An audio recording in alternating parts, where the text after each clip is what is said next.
Mechwarrior 5 Clans. Is it worth a buy? Let's read the words of the developer. In Mechwarrior 5 Clans, players become new Smoke Jaguar pilots in the clan invasion of the Inner Sphere. Lead a 5-mech star squad against diverse planets, engaging in an expansive campaign with immersive gameplay and intricate combat. First up, let's have a look at the graphical options and the other options that you can choose. I'm running this on a 2080 Duke and a i9 with 32GB of RAM. And guys, it ran okay. I had some pretty nasty frame drops now and then, but overall I was able to play it okay on medium settings, which is a problem because according to the actual specs of this game, I'm running the recommended spec of an RTX 2080. In fact, I'm over the recommended spec. And yes, I was using an SSD. And so, you would expect that if I'm running the recommended spec that, in 1080p I could put everything up to high, but I can't. So it doesn't look great, unfortunately. Now, there's a lot of alarming options in here that kind of set all my red flags and alarm bells going that it was kind of more of a dumbed down Mechwarrior type of game. Some of the default settings were just like for noobs. Now, I don't mean that in a condescending way, but the noobs. It looks to me like this was built for consoles and controllers in mind. I had to go through a lot of options just to get it to how I would normally play it with a mouse and keyboard, which is the optimum way to play this. Using the mouse to control the torso, the keyboard to control the legs. That's how you play Mechwarrior games, or any mech game really. As a huge Mechwarrior fan, I've pretty much liked all of the Mechwarriors. I've played 370 hours in Mechwarrior Online. Really enjoy that. That's PvP only, and this is PvE, but it doesn't matter, it's still a mech game. I was very curious as to how the clans would be perceived, because I don't know a hell of a lot about the lore, not really that bothered about it, but I do like the clan mechs. So here we have a campaign where you get to see the inner workings of the clan, and the clan are the bad guys. They're the bad guys. They aren't even naturally born, they are bred specifically to be superhuman badasses. So you can imagine my horror when in my mind's eye I have what I think they're going to look like, and then I'm presented with these soy-ridden university fucking students that's all been hit with the ugly stick. I'm like, what? Well, sure beats Lunderholm. At least there were no actual smoke jaguars hunting you in those jungles. No, I'm with Mia. I'd rather get torn apart by large cats than have to climb those damn Grey Mountain cliffs again. Gravity is lighter on this planet. Although you might want to watch your language, Liam. I haven't a clue what you're talking about.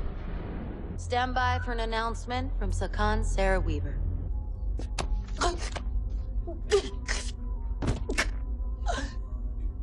Thankfully, guys, there's a skip cutscene button, because there's cutscenes everywhere in this game. All through, loads and loads of repetitive cutscenes as well, telling you the same shit that you already know.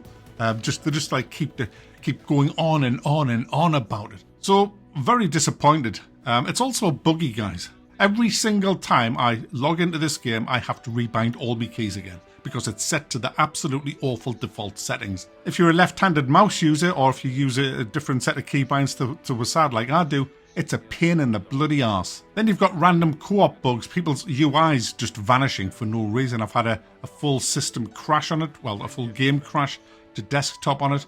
I've had a problem where if I load up a saved game, I can't invite anybody at all to the game.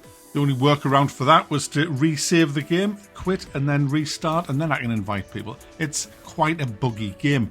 The AI's not great. They constantly walk in front of you when you're in... Or was that just Roz? I think that was just Roz. And the graphics don't look good. They look a bit cartoony, and the scale's off, guys. The scale doesn't look right, and the walking doesn't look right.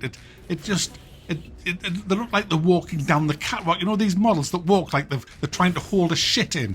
Well, that's how it feels when the mechs are walking around. It looks like they look like they've got like a tortoise head coming out their arse and they're trying to fucking keep on it until I get to the toilet.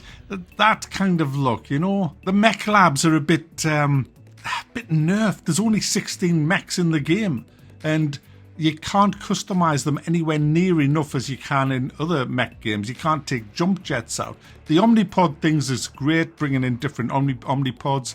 If you don't know what that means, it's basically you can unlock different hard points of the mech and chop and change, so you can have like a torso of one, a different torso from a different Omni part at the other side, and things like that, so you can make some really good builds. You can't alter the armor like you could in mech games with just pluses and minuses. You now use these armor pods. There's more, to be honest, but let's talk about the good things, because I like this game. Despite all of that, I am having fun playing this game. It is a fun game to play.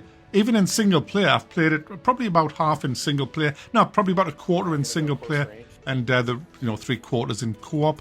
The most people I've had in is 4. I've played it with 2 people as well, and 3 people.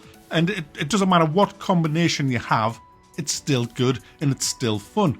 I don't like the scanning. You scan around a lot looking for things. I feel like that's a chore. I don't play Mechwarrior games to fucking scan things. I play Mechwarrior games to blow people's faces off. So the scanning became a chore when you're doing it every single mission. The combat itself is pretty decent. It does need a bit balancing. Some of the weapons are a little bit overpowered, and some feel like the shit.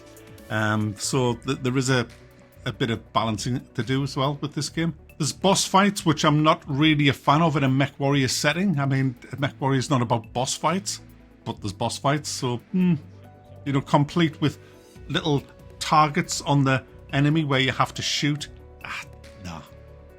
Not a fan. Not a fan. But the missions themselves are intense. You get overwhelmed with mechs, and they go down a lot faster than they do in Mechwarrior Online. So you have more fun blowing them away, which is really good and satisfying. The combat, I do enjoy the combat. It's very satisfying when you blow up a mech with an obscene amount of lasers. It just looks great. So overall, guys, I do enjoy the game. I enjoy it better than Mercenaries because it has better mechs than Mercenaries. I'm a clan mech lover. I haven't quite finished the game yet. I've got a little bit to go. I've got the real big assaults to unlock. But I thought I'd better get this review out because it is a 25-hour campaign, apparently. And I need to start pumping out the videos because I've just had a week off, which I really enjoyed. So here it is, guys. Mechwarrior 5 Clans could have easily been a DLC for Mercenaries Mind. I think it's a bit cheeky. This is a standalone game for 40 odd quid as well. But it is fun. It is good.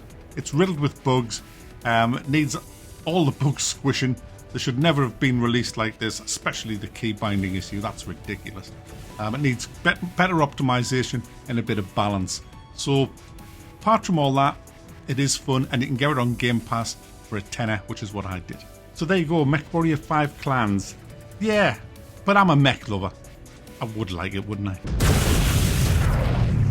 Target destroyed.